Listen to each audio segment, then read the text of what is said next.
જય ભીમ સાહેબ, હું Dipesh Rathod, morning tiger channel Gujarat. આજે કેવા વિષય પર વાત કરવા આવ્યો છું સાથે કે છેલ્લા થોડા દિવસથી આખા ભારતભરની અંદર તે વાસ્તુનો વિરોધ થઈ રહ્યો છે. વાત છે યુજીસી એક્ટ 2026 એટલે યુજીસી એક્ટ 2026. આ નિયમના વિરોધમાં આખો ભારતની અંદર સવર્ણ સમાજના વિદ્યાર્થીઓ, સવર્ણ સમાજના અલગ અલગ સંગઠનો દ્વારા સંસદ દ્વારા જે નિયમ પસાર કરવામાં આવ્યો છે તેનો વિરોધ કરવામાં આવ્યો છે. આ નિયમ શું છે, આ કાયદો શું છે તે વિશે તમારી સાથે 2 મિનિટ વાત કરવી છે.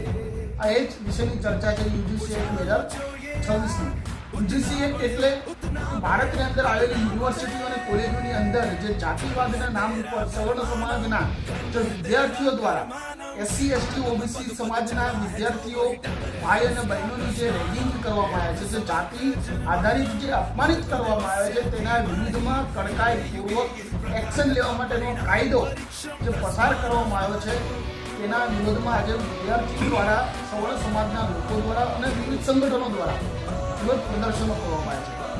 તો વાત એટલી જ છે કે તમે જાતિવાદ મૂકી દઈશો વિદ્યાર્થીઓ તો કાયદાની કોઈ જરૂરત નથી. જો તમે અમારા એસસી એસટી ઓબીસી સમાજના ભાઈ બહેનોની જો તમે હેરાનગતિ કરશો, રેગિંગ કરશો, જાતિ આધારિત ઉત્પીડન કરશો તો આ એક નહીં આવા 1000 કાયદાઓ અમલમાં આવશે.